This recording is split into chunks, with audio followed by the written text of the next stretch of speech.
à votre émission Cophos-Idées. Nous commençons un nouveau trimestre, c'est-à-dire une nouvelle étude. Durant ce trimestre, nous allons découvrir l'ADN de l'Église adventiste du 7e jour, ainsi que son héritage.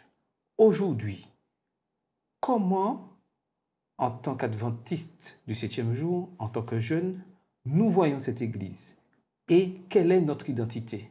Et durant tout ce trimestre, nous aurons des thèmes particuliers qui touchent notre identité en tant que membre de l'Église adventiste du 7e jour. Et j'espère que nous allons profiter pleinement afin de mettre nos vies en accord avec ce que la parole de Dieu nous dit.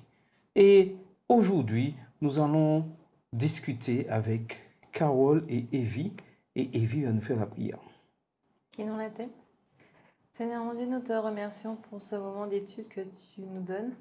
Merci de nous accompagner durant cette leçon et que tu puisses ouvrir nos cœurs et nos esprits afin de comprendre les vérités enseignées. Au nom de Jésus, pour ta gloire. Amen. Amen. Alors, pour vous aujourd'hui, que représente l'Église adventiste du 7e jour? Pour moi, ça représente l'Église qui attend le retour de Jésus, déjà, le sens de notre nom. Et surtout, nous respectons le 7e jour de la semaine, qui est le sabbat. Quand j'entends Église adventiste du 7e jour, j'entends sabbat, parce que c'est une caractéristique qui est très distinctive de par les autres églises. J'entends aussi habitude, parce qu'on a des habitudes en tant qu'adventiste. Et aussi différence, parce que d'un pays à l'autre, il y a des petites différences de par les églises adventistes. Ne serait-ce que sur la musique, la façon d'adorer ou le culte, etc. Il y a des petites différences, mais aussi, qu'est-ce qui nous rassemble finalement Tout à fait. Sur toute, Mais bon, bien sûr, différence dans la limite des stocks disponibles, comme j'aime à dire, parce que nous avons quand même un point commun. Déjà, nous avons les mêmes croyances, d'accord? Donc, quel que soit où on va dans le monde, de toute façon, on sait que l'Église adventiste est basée sur 28 croyances et donc tout le monde partage ses croyances. Maintenant, c'est vrai que la pratique au quotidien, c'est-à-dire la manière d'organiser les choses à l'Église, ça peut effectivement être différent d'une communauté à l'autre. Mais c'est vrai que sur la base, nous restons quand même une Église assez bien organisée, puisque nous faisons certainement, je crois qu'on est certainement la seule dénomination où vraiment on a, c'est-à-dire une conférence générale, donc on a des entités bien propres à nous et qui organisent l'Église mondiale en fait. Tout à fait. Mais aussi, la base même de l'Église adventiste du 7e jour, c'est cette espérance. Cette espérance du retour de Jésus. Oui. C'est vrai, il y a le sabbat, il y a les doctrines, mais l'un des principes importants, c'est l'espérance que Jésus va revenir une seconde fois pour que chaque croyant, chaque personne qui passeront, je dirais, le jugement de Dieu, va obtenir la vie éternelle. Et ça, c'est vraiment une des bases de l'Église adventiste du 7e jour et il est important que nous puissions bien planter les choses. Oui, mais comme tu dis, effectivement, comme je l'ai dit au début, le nom même du mouvement, c'est adventiste. Et adventiste, c'est qui attend le retour de Jésus. D'accord? Donc, ça veut dire, déjà dans notre nom, c'est notre ADN, le retour du Christ est inclus. Et surtout, comme tu as dit tout à l'heure, tu as parlé de jugement, mais bien entendu, uniquement ceux qui passeront, d'accord, cet examen-là. Le salut est ouvert à tous, mais malheureusement, nous savons que tous n'obtiendront pas ce salut. Tout à fait. Et c'est bien pour cela que nous luttons chaque jour par le biais justement de ce que l'Église nous propose, entre les études bibliques, les sermons, les chants, etc. Et nous arrivons à un peu raffermir, nous avons tout ça pour raffermir notre foi. Tout à fait. Donc, l'Église adventiste a un message particulier. Et aujourd'hui, si nous sommes là au XXIe siècle, c'est qu'il y a eu un début. Oui, c'est. Il y a eu un héritage, il y a une histoire. C'est pas. On n'est pas arrivé là comme un cheveu sous la soupe. Parce Oui. qu'en fait, il y a tellement de dénominations qu'on se dit, mais pourquoi les adventistes en plus? Est-ce qu'on apporte quelque chose? Est-ce que finalement c'est intéressant? Parce qu'en vrai, Jésus, c'est le centre du message, enfin de la bonne nouvelle. Donc, on n'est pas les seuls à apporter cette bonne nouvelle de l'espérance en Jésus, en son retour. Donc finalement, c'est quoi l'histoire qui nous a amenés à être différents et à être particulièrement attachés à notre religion? Oui. Il ne faut pas oublier qu'il y a le message des 3 anges qui quand même articule, enfin c'est ce qui articule un petit peu tous nos programmes, tout ce que nous faisons. C'est parce que Apocalypse 14 est vraiment le centre. un des piliers de l'organisation de l'Église adventiste. Tout à fait. Et comme je le disais, c'est un mouvement, c'est-à-dire qu'il y a eu une évolution et on n'est pas arrivé du jour au lendemain comme ça, brusquement, avec les 28 croyances. Il y a toute une étape. Et l'une de ces étapes, pour bien comprendre cet héritage, pour bien comprendre notre identité, ça a été le déclic de 1844. Mais avant, il y a eu un homme appelé William Miller, qui avait décidé d'étudier la Bible. Mais il y a un paradoxe chez William Miller. Au départ, il croyait, puis après, il est devenu athée, puis après, il est retourné. Ça montre quoi? Qu'est-ce qu'on peut dire de cet homme-là, William Miller? Et il a cheminé, il a vécu des expériences dans sa vie, comme tout le monde. Enfin, des fois, on met en doute ce qu'on a reçu par notre éducation, de par ce qu'on nous a enseigné. Mais c'est normal de se remettre en question, de se poser la question pourquoi je fais ça et pas ça. Et je pense qu'il a vécu des choses assez dures. D'ailleurs, je crois qu'il a fait la guerre, donc ça l'a confronté à d'autres opinions, d'autres façons de penser, et qui l'ont éloigné de Dieu et de sa croyance. Et ces mêmes épreuves aussi l'ont rapproché de Dieu. Et ils l'ont fait reconnaître que finalement, Dieu existe vraiment et qu'il s'intéresse finalement aux humains. Et donc à lui, et c'est là qu'il s'est mis à chercher Tout à fait. un petit peu plus profondément le plan de Dieu pour lui. Et, voilà. Tout à fait. Alors, il y a 2 points, à mon sens, qui ressortent. C'est vraiment le fait qu'on le dit tout le temps que la route du chrétien n'est pas facile. C'est un petit peu ça, c'est-à-dire qu'on a, on fait des expériences avec Dieu, des expériences qui nous aident à évoluer, et c'est un petit peu son cas. C'est vrai que chaque personne a sa façon de vivre son parcours avec Dieu. Et lui, il a eu des hauts, des bas, il a fait ses expériences. Et tout ça l'a emmené à vouloir fouiller et chercher plus la parole de Dieu. Ce qui est intéressant, c'est que tout ça l'a mené encore plus vers Dieu. Et c'est ce qui est intéressant. Ça ne l'a pas éloigné de Dieu, mais ça l'a poussé plutôt à raffermir, ça a éveillé sa curiosité pour qu'il puisse aller de l'avant. Et le deuxième point aussi, c'est qu'avec Miller, on voit bien qu'il y a une évolution dans la croyance. Et c'est la même chose pour nous en tant que chrétiens. On est censé évoluer dans notre relation avec Dieu. On ne peut pas rester statique.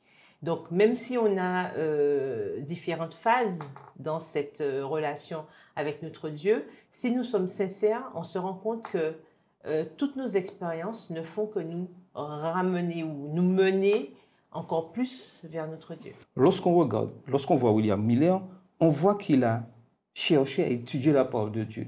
Et c'était ça son credo. Il voulait vraiment savoir quand Jésus reviendrait. Et il a cherché. Et lorsqu'on regarde, il avait prévu en premier que Jésus revienne vers 1833. Lorsqu'il a vu que 1833, l'événement n'est pas arrivé, il a eu un petit doute. Mais il a continué à fouiller jusqu'à arriver à ce fameux octobre 1844. Attention, il avait prévu mars 44 en premier. Puis après, 44. Mais quelle était vraiment sa motivation? On peut se poser la question, pourquoi Dieu a permis que... Pourquoi Dieu n'a pas révélé tout de suite la réalité des choses à William Miller?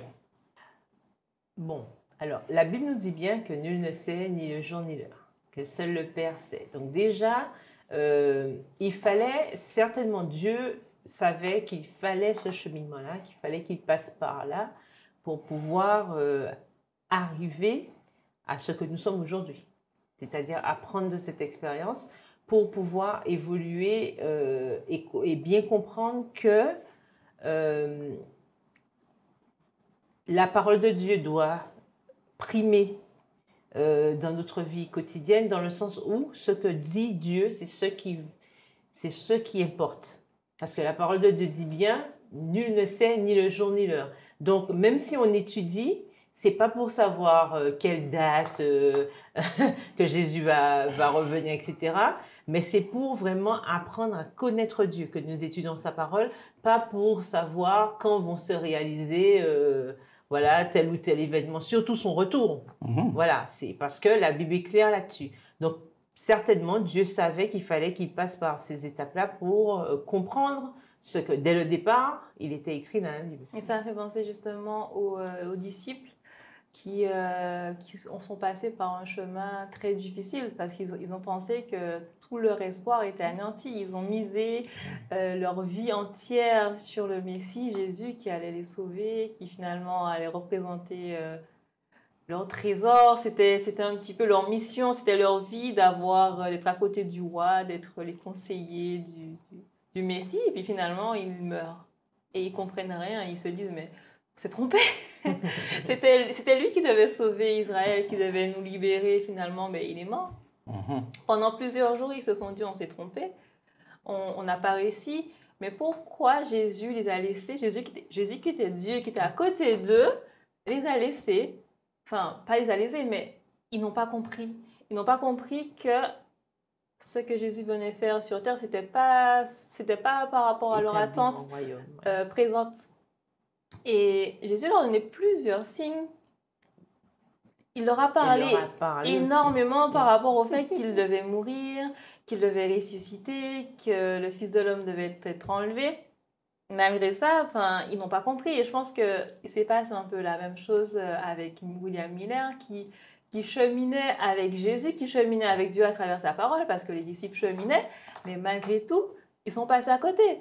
Et les disciples sont passés par là et je pense que ça a été utile pour eux, pour qu'ils aient une plus claire vision après de ce que Jésus venait faire. Parce que quand ils ont vraiment compris le sens de la mission de Jésus, ils ont repris courage.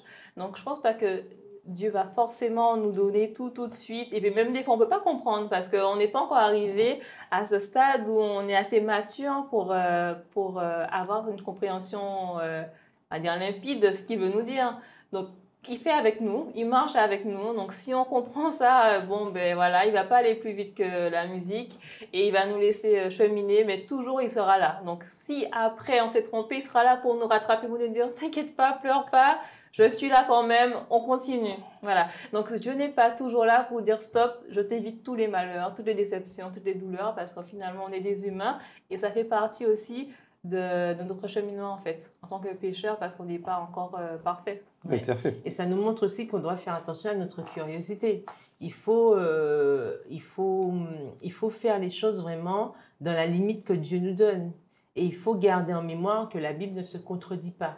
Donc, ce que l'Éternel dit, c'est comme ça, c'est ce qui arrive. Donc, sachant qu'il n'a pas donné de date pour son retour, il faut qu'on garde ça en tête. Et il faut cesser toute supputation, les suppositions. On entend jusqu'à aujourd'hui des gens qui veulent faire des calculs, qui veulent imaginer, qui veulent... Bon, mais on ne sait pas. Et il faut qu'on soit suffisamment humble et sage pour se dire, voilà, on ne sait pas. Et tout ce qu'on nous a donné à faire, c'est une mission, c'est-à-dire annoncer qu'il reviendra bientôt. Tout à fait. Et surtout, nous préparer dans ce sens. Et c'est là que, et je dirais, Miller, quand il a reçu ce message, il avait cet enthousiasme, il voulait annoncer, déjà, comme je dis, il a hésité. Et il a prêché, et ce jour-là est arrivé. Et ce fut un jour terrible.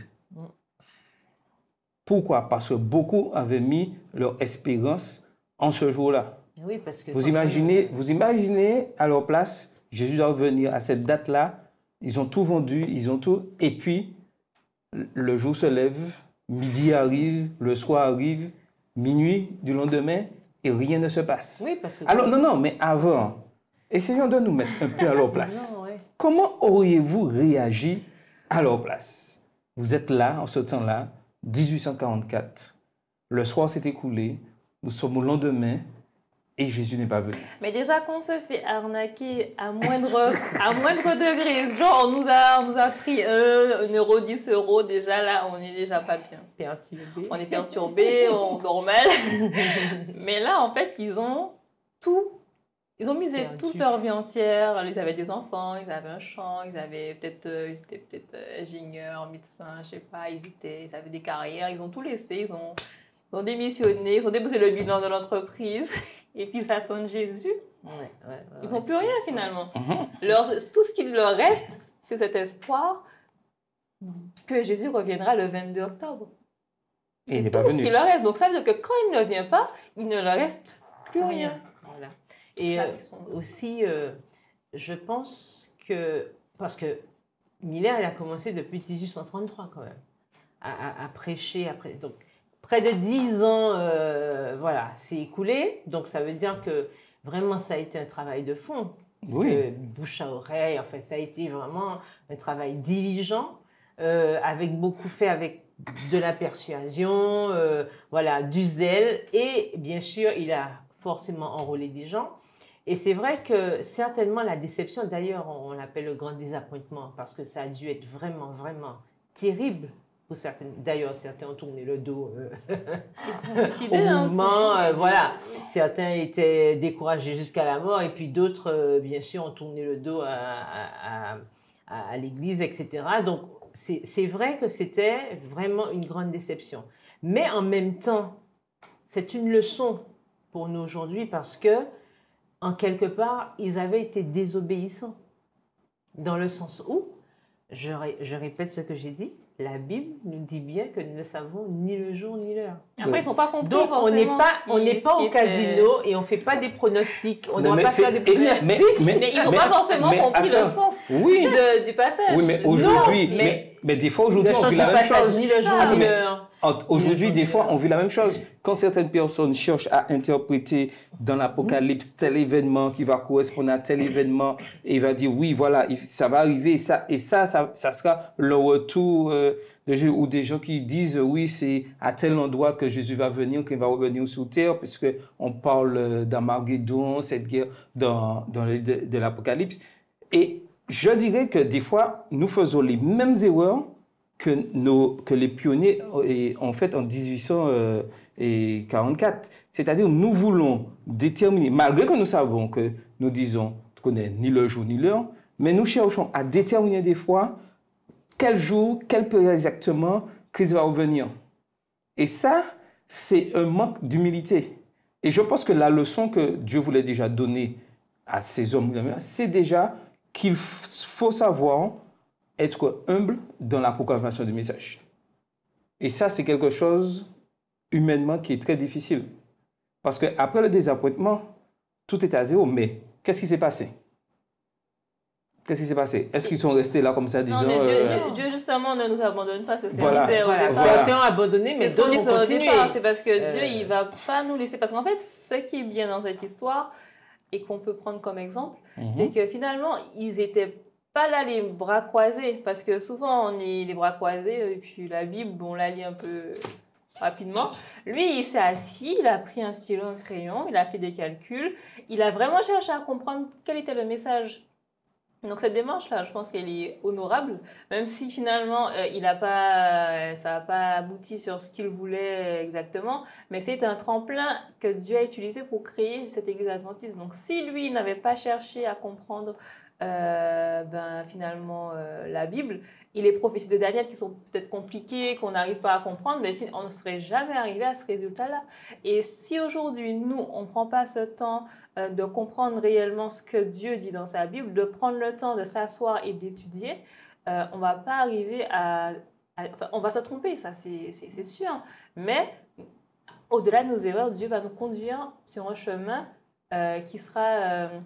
celui qu'il souhaite, finalement. Mais si on ne fait déjà rien, on pourra aller nulle part. Donc, c'est un cheminement. Et ce n'est pas parce qu'ils ont commis une erreur que finalement, c'était pas bien ou c'était pas bon. Il y a beaucoup de choses à tirer de ce qu'ils ont été parce qu'ils étaient sincères dans leur démarche avec Dieu. Dieu les a beaucoup aidés parce que finalement, ils ont touché énormément de personnes en Amérique et Dieu était présent. Le Saint-Esprit était là. Ils n'étaient pas tout seuls à prêcher et Dieu n'était pas là.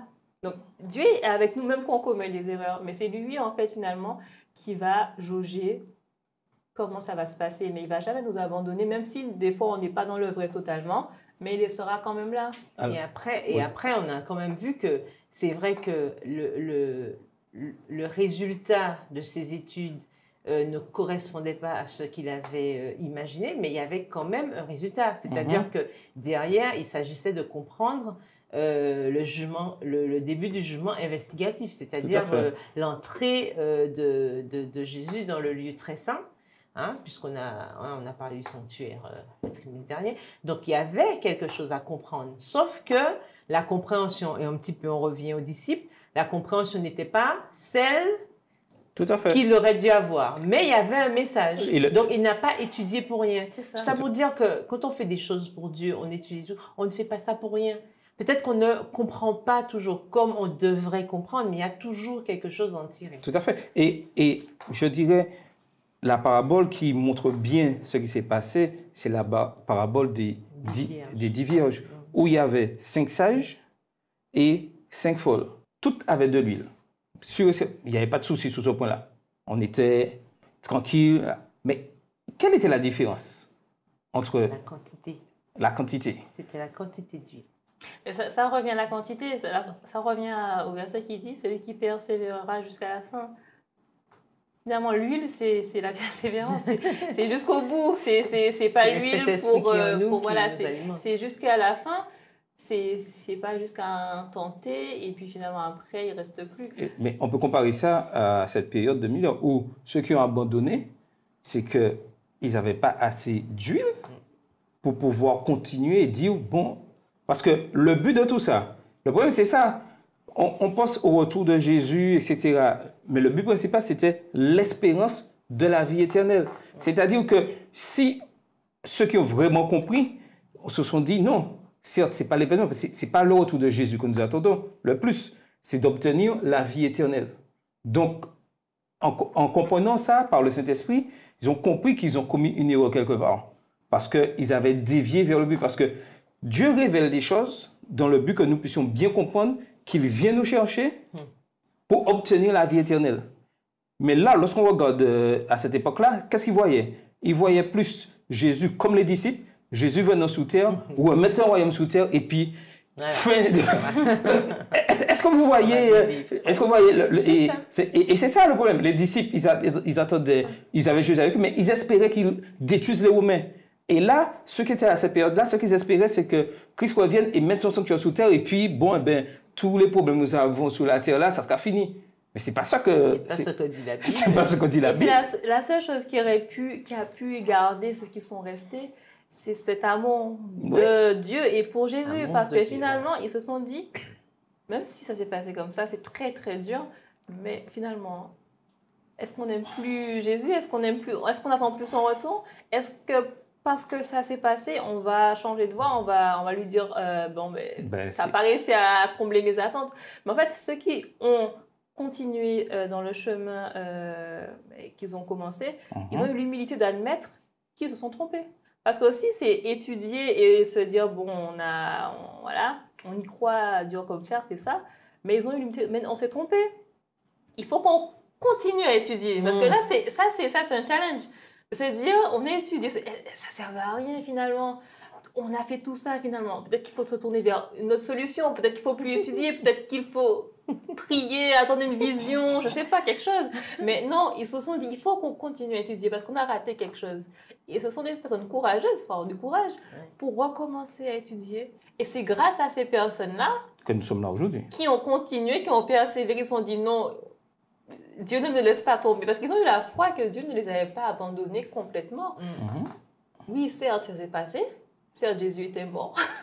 Les disciples ont vu Jésus était mort, mais en fait, c'est la foi qu'ils avaient en ce que Jésus leur avait dit qui a gardé en eux l'espoir. Et c'est pour ça que la foi, c'est quelque chose, on n'arrête pas de le dire, la foi, c'est quelque chose de primordial dans notre relation avec Dieu. Parce que c'est lorsque nous n'avons pas suffisamment de foi, justement, que nous sommes souvent tentés d'aller ailleurs, de tourner le dos à Dieu, de laisser tomber les choses parce que on n'a pas cette foi-là qui est suffisamment forte. Et c'est pour ça qu'il faut la nourrir. Et aujourd'hui, je dirais, on a encore plus besoin de cet élément-là. Où, des fois, nous abandonnons notre cheminement parce qu'on a dit telle chose sur nous, parce que, je me sens mal dans l'église. Mais il faut comprendre le but, pourquoi on est là. Lorsque j'ai cette espérance et que je suis dans l'attente de l'espérance, quoi qu'il arrive comme événement négatif, je me mets en situation de dire que j'ai un but, Christ a un but dans ma vie, et ces événements-là ne doivent pas m'éloigner de l'étude de la parole de Dieu. Parce que notre ennemi, c'est ce qu'il cherche à faire, nous éloigner de la parole de Dieu. Et il sait bien que le jour que nous allons nous éloigner de la parole de Dieu, nous sommes perdus.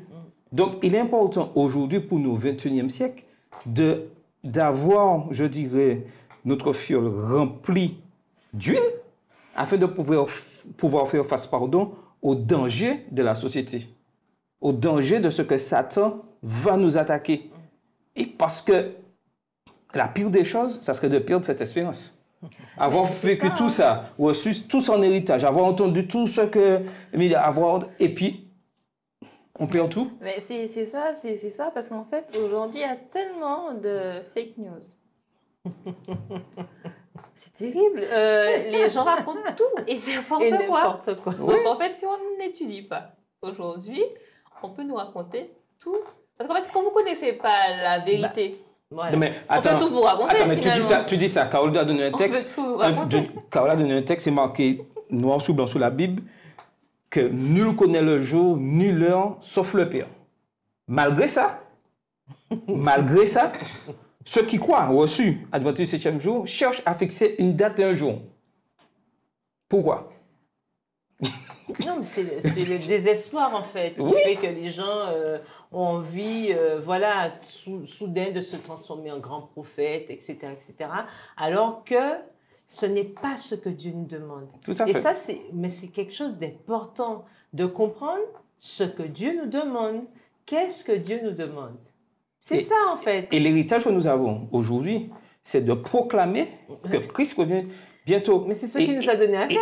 Et c'est là la base de l'Église adventiste aujourd'hui, du 7e jour. C'est Apocalypse 14, annoncer que Christ revient bientôt. Le reste, c'est l'étude, etc. Mais nous avons cette espérance. Ne cherchons pas à fixer des dates. Ne cherchons pas à vouloir, chaque événement, décrire, annoncer que c'est... Christ nous a donné une mission. Vivons l'espérance. Je sais que ce n'est pas facile, mais c'est ce que Dieu nous demande.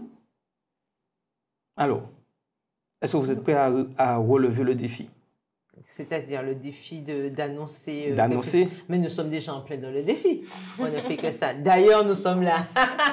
C'est en quelque part un moyen pour nous de rappeler que Jésus revient et que, effectivement, cette espérance-là, elle demeure intacte. Par contre, toujours garder en mémoire que la parole de Dieu est celle qui doit faire foi. Tout à fait. C'est-à-dire ne pas croire à tout vent de doctrine, là, à toutes les théories qui fusent un peu partout, et puis penser que, bizarrement, quelqu'un a toujours une lumière à partager. La seule lumière que nous ayons, c'est celle que nous trouvons dans la parole de Dieu. Amen. Donc, faisons attention. La seule lumière que nous ayons, c'est dans la parole de Dieu. C'était votre émission, Coffre aux idées.